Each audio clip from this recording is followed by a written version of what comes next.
నిప్పులు కురిపించే ఎండలు బయటకు వస్తే మాడిపోతుంది, కాళ్ళు కాలిపోతున్నాయి.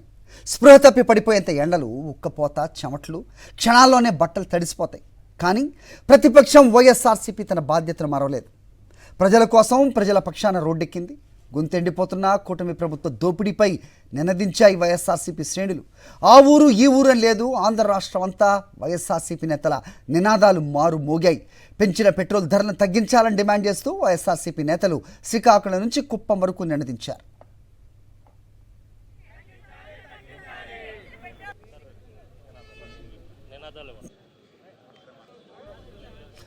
పెరిగిన పెట్రోల్, డీజిల్ ధరలకు వ్యతిరేకంగా రాష్ట్ర వ్యాప్తంగా వైఎస్ఆర్సీపీ శ్రేణులు నిరసనకు దిగాయి. దేశంలో ఏ రాష్ట్రంలో లేని విధంగా ఏపీలో అత్యధికంగా ఇంధన ధరలు ఉన్నాయని వైఎస్ఆర్సీపీ నేతలు ఆగ్రహం వ్యక్తం చేశారు. పెరిగిన ధరలు సామాన్యులకు భారంగా మారాయని, వెంటనే ఇంధన ధరలను తగ్గించాలని డిమాండ్ చేశారు. కర్నూలు, విజయవాడలో ఎడ్ల బండ్ల మీద తెచ్చి నిరసన చేపట్టారు వైఎస్ఆర్సీపీ నాయకులు.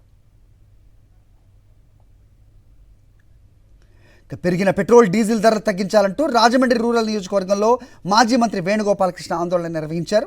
ఆంధ్రప్రదేశ్ అంటే కేవలం అమరావతి మాత్రమే కాదన్నారు. పెరిగిన ఇంధన ధరలతో ప్రజలు తీవ్ర ఇబ్బందులు పడుతున్నారని తెలిపారు. పెట్రోల్, డీజిల్ ధరలు తగ్గించే వరకు వైఎస్ఆర్సీపీ ఆందోళన నిర్వహిస్తూనే ఉంటుందన్నారు వేణుగోపాలకృష్ణ.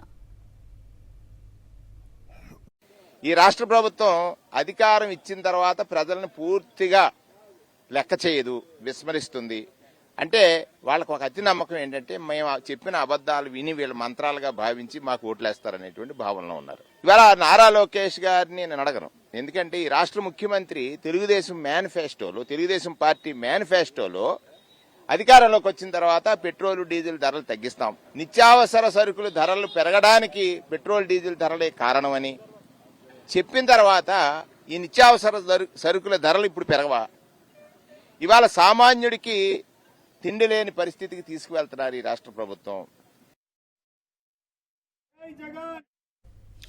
ఇక పెట్రోల్, డీజిల్ ధరలను తగ్గించాలని వైఎస్ఆర్ జిల్లా రాజంపేట ఎమ్మెల్యే ఆకేపాటి అమర్నాథ్ రెడ్డి ఆధ్వర్యంలో నిరసన తెలిపారు. పెంచిన పెట్రోల్, డీజిల్ ధరలను వెంటనే తగ్గించాలని డిమాండ్ చేశారు. ఎన్నికల సమయంలో చంద్రబాబు హామీలు నెరవేర్చకుండా ప్రజలపై భారం మోపుతున్నారని మండిపడ్డారు అమర్నాథ్ రెడ్డి. సామాన్య ప్రజానికం కనీసం చిన్న వాహనాల్లో కూడా తిరిగే పరిస్థితి లేకుండా పోయింది. పక్క రాష్ట్రాలైన తమిళనాడు కావచ్చు, అలాంటి రాష్ట్రాల్లో తక్కువ ధరలతో, మనకన్నా చాలా తక్కువ ధరలతో దొరకడం జరుగుతూ ఉంది. చంద్రబాబు ఆయన ఎన్నికల మేనిఫెస్టోలో అధికారంలోకి వస్తే ఎలాంటి ధరలు కూడా పెంచమని ఆయన ఆ రోజుల్లో చెప్పడం జరిగింది. ఒకవేళ దేశవ్యాప్తంగా కూడా ఏమన్నా పెరిగినా కూడా మేము రాష్ట్రంలో సర్ఛార్జీలు తగ్గించి మీకు తక్కువ ధరలకే సరఫరా చేయడం జరుగుతుందని ఆ రోజుల్లో చెప్పడం జరిగింది. ఈరోజు నిజంగా ఒకవేళ భారతదేశ వ్యాప్తంగా కూడా ధరలు పెరిగినా ఈరోజు ఈ రాష్ట్రంలో అన్ని రాష్ట్రాల కన్నా అత్యధికంగా పెరగడం ఇది దారుణం.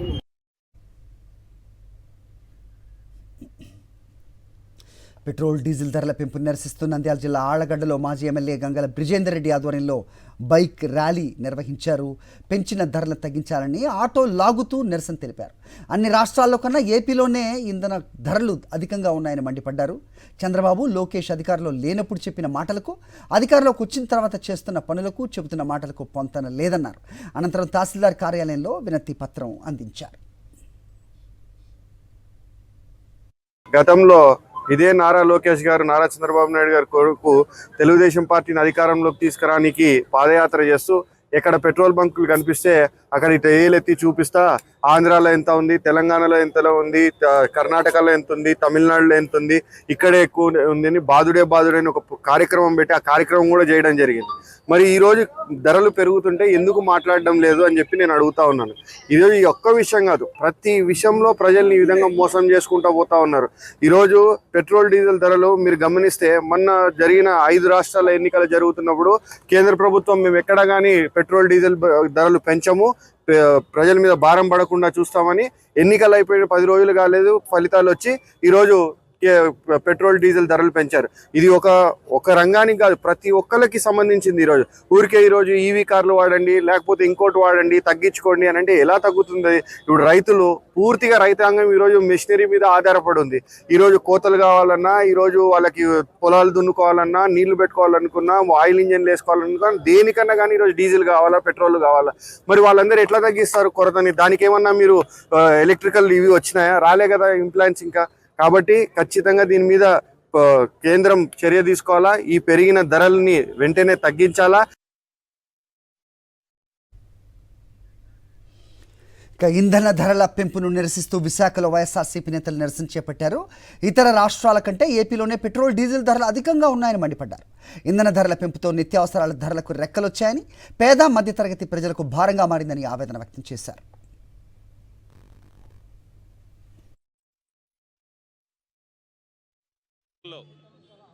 సామాన్యుడు తన నిత్య జీవితాన్ని కూడా సాగించుకునే పరిస్థితులు లేవు. అన్ని నిత్యావసర సరుకుల దగ్గర నుంచి పెట్రోలు, డీజిల్ కావచ్చు, గ్యాస్ కావచ్చు, అన్ని ధరలు కూడా చాలా దుర్మార్గంగా ఈ ప్రభుత్వం కేవలం ప్రజల దగ్గర నుంచి పన్నులు వసూలు చేయడం, ధరలు పెంచడం, ముక్కుపిండి వసూలు చేయడం, ఆ డబ్బునంతా కూడా తీసుకెళ్లి అమరావతిని అభివృద్ధి చేయడమే ధ్యేయంగా పెట్టుకున్నారు.